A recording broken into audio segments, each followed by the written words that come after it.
నమస్తే, welcome to real news. YCP మాజీ మంత్రి విడుదల రజని ఆ పార్టీ నుంచి బయటకు రాబోతున్నారా అంటే అవుననే సమాధానం వినిపిస్తోంది.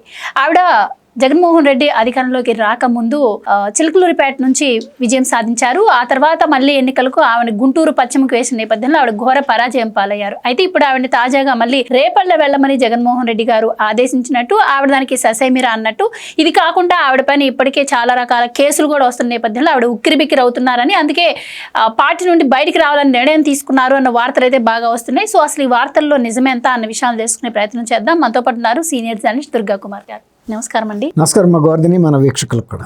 దుర్గా కుమార్ గారు, విడుదల రజని మీకు గుర్తుండే ఉంటుంది, నేను సైబరాబాద్ మొక్కను ఏవేవో చెప్పి ఆవిడ ఫస్ట్లో ఏమో చంద్రబాబు గారు దేవుడు గొప్ప అన్నట్టు మాట్లాడారు. ఆ తర్వాత మళ్ళీ పార్టీ మారడం, జగన్మోహన్ రెడ్డి గారి దగ్గరకు వచ్చి ఆయన్ని దేవుడు అనడం, ఆ తర్వాత మళ్ళీ ప్రజలు ఆవిడని చీకొట్టడం, ఇదంతా మనం చూసాం. ఏంటి మళ్ళీ ఆవిడ రేపల్లికి ఎందుకు వెళ్ళమన్నారు? మరి ఆవిడ నిజంగానే పార్టీ నుంచి బయటకు వస్తున్నారా? అంటే ఆమె మునిగిపోతున్న టైటానిక్ లో కూర్చునే అంత ఎడ్డి మనిషి అని అయితే నేను అనుకోను. మీరు అన్నట్టు ఎప్పుడు ఎవరు అధికారంలో ఉంటే, ఎవరు వెలుగులో ఉంటే ఆ పార్టీలకి వెళ్ళే మనిషే తప్ప ఏదోలే అని నిర్వికారంగా పార్టీల్లో తను కాలక్షేపం చేసే మనిషి అయితే కాదు. ఇప్పుడు వైఎస్ఆర్సీపీ గురించి ఆమెకు స్పష్టమైన అవగాహన వచ్చింది. వైఎస్ఆర్సీపీ అనేది మళ్ళీ తిరిగి బతికి బట్టకట్టలేదు అనేది. రెండోది, ఆమెకి వైసీపీలో కూడా ఆమె మీద కూడా చాలా వ్యతిరేకత ఉంది. ఎందుకంటే ఆమె వైసీపీలో ఉన్నప్పుడు కూడా సొంత పార్టీ కార్యకర్తల మీద కూడా ఆమె వ్యతిరేకంగా పనిచేసింది. ఎందుకంటే ఆమె పర్సనల్ డామినేషన్ అనేది ఆమెకి కావాలి, అంతేగాని పార్టీ ముఖ్యం ఆయనకి అదేం ఉండదు ఆమెకి. కాబట్టి దానితోడు ఆమెకి ఆర్థికంగా తను బాగా స్థిరత్వం ఉన్న మనిషి అయినా కూడా రాజకీయంగా వచ్చే ఈజీ మనీని కూడా ఆమె పోగొట్టుకోదు. అలా కూడా ఆమె డబ్బుల కోసం ఎగబడి చేసిన కొన్ని పనులు, కేసులు, ఇప్పుడు మీరు అన్నట్టు ఆ స్టోన్ క్రషర్స్ కానీ అనేక వ్యవస్థల మీద, దుకాణాలు, వ్యాపారస్తుల మీద కూడా ఆమె దాష్టికాలు చేసింది. దాంతో ఆమెకి చిలకలూరుపేటలోనే సొంత పార్టీలో వ్యతిరేకత కూడా వచ్చింది. ఆమె టికెట్ ఇవ్వద్దని కూడా వెళ్ళి రిప్రజెంటేషన్స్ ఇచ్చారు. దాని మూలన ఆమె మీరు అన్నట్టు గుంటూరు పశ్చిమకి వెళ్ళటం, అక్కడ ఓడిపోవటం కూడా జరిగింది. ఆ తర్వాత మళ్ళీ చిలకలూరుపేట చేరుకుంది. చిలకలూరుపేటలో కూడా ఆమెకి ఏం కంఫర్టబుల్గా లేదు. గతంలో ఒక పార్టీ అధ్యక్షుడి మీద కూడా దౌర్జన్యం చేసిన దాంట్లో కూడా ఆమె నిందితురాలని కూడా ఆమె మీద కేసు పెట్టిన సందర్భం మనం చూసాము. అంటే ఆమె ఏంటంటే ఎప్పుడు కూడా అగ్రెసివ్ మనిషి. ఇప్పుడు రోజా గారు ఒక టైపు అగ్రెసివ్ అయితే ఈమె అంతకన్నా షార్ప్ పొలిటికల్ ఇష్యూస్లో. కాబట్టి జగన్మోహన్ రెడ్డితో ఇంకా సెయిల్ అవుతుందని అయితే నేను కూడా అనుకోను. కాకపోతే వేరే ఆల్టర్నేటివ్ ఏంటనేది ఇప్పుడు ఆమె క్వశ్చన్. ఆల్టర్నేటివ్ లేకపోయినా జగన్మోహన్ రెడ్డి పార్టీలో ఉండి కేసులు పెట్టించుకోవటం ఇవన్నీ కూడా ఆమెకి ఒక రకమైన ఇబ్బందికరంగా ఉంది. ఆమె మీద ఇంకా కొన్ని ఆరోపణలు ఏంటంటే పార్టీ టికెట్ ఇప్పిస్తానని కూడా సొంత పార్టీ వాళ్ళ దగ్గర ఒక 6 కోట్ల రూపాయలు వసూలు చేసిన సందర్భం కూడా పార్టీలో బహిరంగ చర్చ అయింది. దానివల్ల నేనేమంటానంటే రజనీ అనే ఆమె ఏదైనా పొలిటికల్గా జరుగుతున్న మార్పుల్ని అనుగుణంగా ముందుకు వెళ్ళిపోతూ ఉంటుంది, కానీ ఒకే పార్టీని, ఒకే వ్యక్తిని, ఒకే సిద్ధాంతాన్ని నమ్ముకోదు. ఆమె వయసు ఏం అయిపోలేదు అప్పుడే. ఆమె ఏ పార్టీ అధికారంలో ఉంటే ఆ పార్టీ వైపు మొగ్గుతూ ఉంటుంది. లేదు బాగా సింక్ అయిపోతున్న పార్టీ, దీంతో లాభం లేదనుకున్న టైంలో ఆమె ఖచ్చితంగా పార్టీ వదిలేస్తుంది. ఇప్పుడు నేను అనుకోవటం రేపల్లి ఇప్పుడే ఆమెను వెళ్ళిమంటారని అయితే నేను అనుకోను. అసలు జగన్మోహన్ రెడ్డి గారికే ఈ నెక్స్ట్ ఎలక్షన్ నాటికి అసలు ఆయన పార్టీ ఉంటుందా ఉండదా అనే ఈ సందిగ్ధంలో ఆమెని రేపల్లి వెళ్ళమని ఆఫర్ ఇవ్వటం ఇవన్నీ ఊహాగానాలే. ఆమెనేమి రేపల్లి పంపితే అక్కడేమి పెద్ద మిరకిల్స్ జరుగుతాయి అని అనుకోడు. అసలు వచ్చే ఎలక్షన్ నాటికి అసలు వైఎస్ఆర్సీపీ ఉరికే ప్రశ్నార్థకంగా ఉన్నప్పుడు, అంటే ఆవిడ రేపల్లె వెళ్ళమన్న నేపథ్యంలో ఆవిడ పార్టీ నుంచి బయటికి రావట్లేదు, ఆ పార్టీ ఉనికే ప్రశ్నార్థకంగా మారుతుందని బయటికి రావాలని ఆలోచన చేస్తుంది.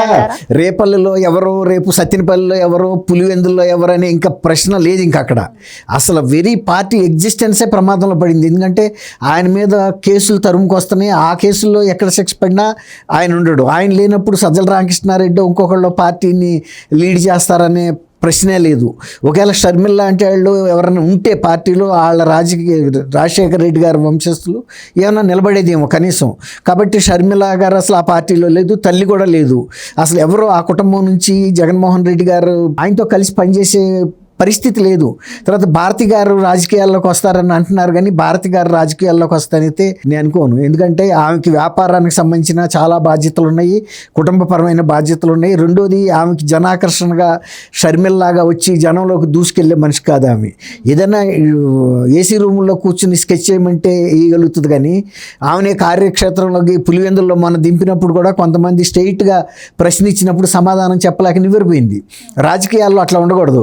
ఎటువంటి సందర్భంలోనైనా తిప్పుకుని దాన్ని మన వైపుకి తిప్పుకోవాలి. ఆ గతంలో కూడా ఆమె కొన్ని హామీలు ఇచ్చింది. బిడ్డలు ఎంతమంది ఉంటే అంతమంది అమ్మఒడి అంతమందికి పిల్లలకి ఇస్తామని ఓరల్గా చెప్పింది, కానీ పార్టీ తర్వాత ఒక్కళ్ళకి పరిమితమైంది. అట్లా కొన్ని వివాదాలు ఆమె మీద ఉన్నాయి. తర్వాత పులివెందులో వెళ్ళినప్పుడు కూడా చాలామంది కొన్ని ప్రశ్నలు అడిగినప్పుడు ఆమె సమాధానం చెప్పలేకపోయింది. రాజకీయాల్లో ఉండి అటువంటి అనూహ్యమైన పరిస్థితులు వచ్చినప్పుడు కూడా తిప్పుకుని చెప్పగలిగేటట్టు ఉండాలి. అంతేగాని బ్లాంక్ ఫేస్ వేసేసి ఒప్పుకున్నట్టు అయిపోతే రాజకీయాల్లో అందులో రేపు ఆమె ముందు ఉండాల్సి వస్తుంది. జగన్మోహన్ రెడ్డి గారు కనుక ఈ కేసుల్లో శిక్ష పడితే మరి ఆమె ప్రైమ్ క్యాంపెయినర్ అవుతుంది, పార్టీ అధ్యక్షురాలు కూడా అవుతుంది. సొంత నియోజకవర్గం పులివెందుల్లోనే తట్టుకోలేకపోయిందంటే ఇతర నియోజకవర్గాలు ఇతర ప్రాంతాలకు వెళ్ళినప్పుడు అక్కడ ఉండే అంశాలని ఆమె అవగాహన చేసుకోవటం, సమాధానం చెప్పటం కష్టం. ఆమె మనం ఊహించలేము. ఎందుకంటే ఆమె ఒక గృహిణిగాను ఒక వ్యాపార పార్ట్నర్గా ఉండి వీటిని నడపడంలోనే ఆమె నిపుణురాలు, కానీ డైరెక్ట్గా ఒక పార్టీని అందరితో సమన్వయం చేసుకుని వెళ్ళేటంత ఓపిక ఆమెకు ఉండదు. ఎందుకంటే ఆమె ఎవరిని కలవకుండా తను వ్యక్తిగతంగా వ్యాపారాల్లో ఎవరి జోక్యం లేకుండా ఎవరు అసలు ఆమెకి పార్టీ వాళ్ళు వెళ్ళి కలవటం ఏమి ఉండవు. అసలు జగన్మోహన్ రెడ్డి గారే పార్టీలో అందరినీ కలుసుకోడు. అది వాళ్ళిద్దరికీ ఉన్న లక్షణం. భార్యాభర్తకు కూడా సేమ్. ఇది ఏదో కొంతవరకు నెట్టుకొచ్చాడు ఆయన, ఒకసారి కాకపోతే ఒకసారి అయినా కలిసి. కాబట్టి విడుదల రజనీ అంశం రేపల్లి ఇది ఇంకోటి అని అయితే నేను అనుకోను. ఆమె ఏంటంటే పొలిటికల్గా ఆమెకి ఇంకా ఏజ్ ఉంది, ఏ పార్టీలోకి వెళ్తే బెటర్గా ఉంటుందని ఆలోచించుకుంటారు తప్ప జగన్మోహన్ రెడ్డి గారు ఏం శాశ్వతం అని అనుకోదు. చంద్రబాబు నాయుడు గారు కేవలం వస్తున్నటువంటి వార్తలే, దీనిపైన అధికారికంగా ఆవిడైతే ఇప్పటివరకు ప్రకటించిన పరిస్థితి అయితే కనిపించట్లేదు. కాబట్టి మరి ఒకవేళ ఆవిడ నిజంగానే వస్తుందా పార్టీ నుంచి, లేదంటే ఆవిడ మీద ఉన్నటువంటి కేసుల నేపథ్యంలో ఆవిడ బయటికి రావాలని ఆమె బయటకు వెళ్ళటం పెద్ద ఇష్యూ ఉండదమ్మా. తెలుగుదేశంతో ఆమె ఆరంభమైంది. నేను తెలుగుదేశం నాటిన మొక్కని అని చెప్పుకుంది, బాగానే ఉంది. తర్వాత ఎప్పుడైతే తెలుగుదేశం పరిస్థితి బాగాలేదో ఇక్కడ బాగుంది అనుకుంటే ఇటు వచ్చింది. గ్రీన్ ప్యాచెస్ ఎక్కడుంటే అక్కడికి వెళ్ళిపోతూ ఉంటుంది. అంతేగాని విడుదల రజనీ ఏదో ఒకళ్ళని నమ్ముకుని జీవితకాలం అదే పార్టీలో ఉంటుంది అని అనుకోవటానికి ఏం లేదు. ఆ అమ్మాయికి చాలా ఎక్స్పోజర్ ఉంది, కొన్ని కంపెనీలు ఉన్నాయి, అమెరికాలో ఉండొచ్చింది, కార్పొరేట్ కల్చర్ ఉంది. కాబట్టి ఆమెకి అన్ని విధాలా కూడా కావాల్సిన స్పీడ్ జీవితంలో ఏమేమి ఒక సక్సెస్ కావాల్సిన అన్ని అంశాలు ఉన్నాయి.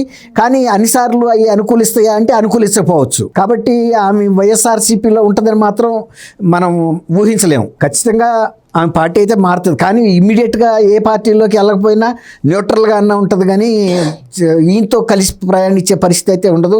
ఈవెన్ చిలకలూరుపేటలో ఆమె పొజిషన్ కంఫర్టబుల్గా లేదు. ఉండాలేకపోయినా ఇవాళ అనవసరం ఆమెకి. ఇప్పుడు 4 ఏళ్ల తర్వాత ఇంకా ఎలక్షన్ 3.5 ఏళ్ళు ఉంది. 3.5 ఏళ్లలో ఎవరో ఎన్నో మార్పులు జరుగుతాయి. ఆ రోజు పరిస్థితిని బట్టి చూసుకుందామనే ధైర్యం ఆమెకు ఉంటుంది. డబ్బుకి డబ్బుగానే ఉంది, లీడర్షిప్ క్వాలిటీస్ ఉన్నాయి. వాళ్ళు డబ్బు ఉంటే ఏ పార్టీలో జాతమైనా కొంత ఈజీయే కదా. డబ్బు లేకుండా రాజకీయం చేయటం కష్టం, కానీ ఆమె టిక్కెట్లు ఇప్పిస్తానని అంత మ్యానిపులేషన్గా చేయగలిగిన మనిషి ఇంకో పార్టీలోకి వెళ్ళి టికెట్ తెచ్చుకోలేదని మనం ఎట్లా అనుకుంటాం? ఆ స్పీడ్ ఆమెలో ఉంది డెఫినెట్గా. అట్లాని మునిగిపోతున్న టైటానిక్లో కూర్చుని ఏదో పూర్వకాలం లాగా నేను మునిగినా తేలినా ఈ పార్టీ అని అనుకుంటుందని నేను కూడా అనుకోవట్లేదు. Thank you so much. Thank you అమ్మ గోవర్ధని, మన వీక్షకులు. Please subscribe to Leo News for more videos.